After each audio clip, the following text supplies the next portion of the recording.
Sir ನಮ್ಮ ಹೆಸರು ವಿಜಯ್ ಕುಮಾರ್ ಅಂತ ಹೇಳ್ಬಿಟ್ಟು ನಮ್ಮ ತಂದೆ ಅವರು. ನಾನು ಕೆಲಸಕ್ಕೆ ಹೋಗಿದ್ದೆ. ನಾನು ಒಂದು 3 ತಿಂಗಳು ಆಯಿತು ಹೋಗಿ. ಹಬ್ಬ ಮುಗಿಸ್ಕೊಂಡು ಹೋಗಿದ್ದು ಬಂದಿಲ್ಲ. ಲಕ್ಷ್ಮೀ ಸಾಗರ ಅಂತ ಅಲ್ಲಿ ಕೆಲಸ ಮಾಡ್ತೀನಿ. ತಿರುಗಿ ನಮ್ಮ ಅಕ್ಕನ ಮಗಳು ನನಗೆ ಫೋನ್ ಮಾಡಿ ಈ ಥರ ಏನೋ ಹೆಚ್ಚು ಕಡಿಮೆ ಆಗಿದೆ, ಮನೆ ಹತ್ರ ಬಾಪ ಅಂದರು. ನಿನ್ನೆ ಸಂಜೆ ನಾನು ಒಂದು 7-8 ಗಂಟೆಗೆ ಬಂದೆ ಸರ್. ಏನು ಮಾಡಿದ್ದಾರೆ? ನನ್ನನ್ನು ಒಳಗಡೆ ಬಿಡಲಿಲ್ಲ ಸರ್, ಬಿಡಲಿಲ್ಲ. ತಲೆಗೆ ಏನೋ ಹೊಡೆದು ಗಾಯ ಆಗಿದೆ. ಇಲ್ಲಿ ಬಂದು ಇವಾಗ ನೋಡಿದೆ, ಫುಲ್ ಗಾಯ ಆಗಿದೆ. ಎಲ್ಲ ರಾಡ್ ತಗೊಂಡು ಏನೋ ಹೊಡೆದಿದೆ ಸರ್. ದೊಣ್ಣೆಲ್ಲಿ ಹೊಡೆದಿದ್ದಾರೆ, ಚಾಕಲ್ಲಿ ಇಲ್ಲ ಇದು ಎಲ್ಲೋ ರಾಡಲ್ಲಿ ಹೊಡೆದಿದ್ದಾರೆ ಸರ್.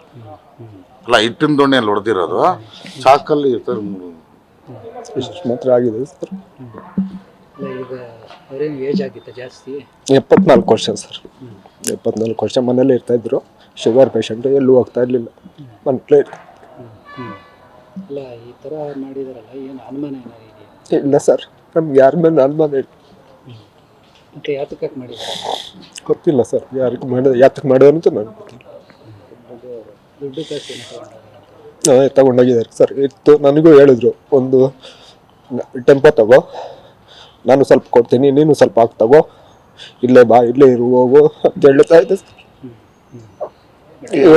ಇವತ್ತಿಲ್ಲ ಸರ್. ನೀವು ಒಬ್ಬರೇ ಮಗನ?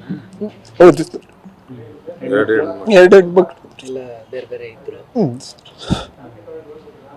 ಈಗ ಏನಾಗಬೇಕು ಅಂತ ಹೇಳ್ತೀರಾ ಪೊಲೀಸರು? ಏನು ನ್ಯಾಯ ಕೊಡ್ಸ್ಕೊಂಡ್ರೆ ಸರ್. ಅನುಮಾನ ಯಾರು? ಅನುಮಾನ ಯಾರು ಇಲ್ಲ ಸರ್. ವಿಜಯ್ ಕುಮಾರ್ ಸರ್.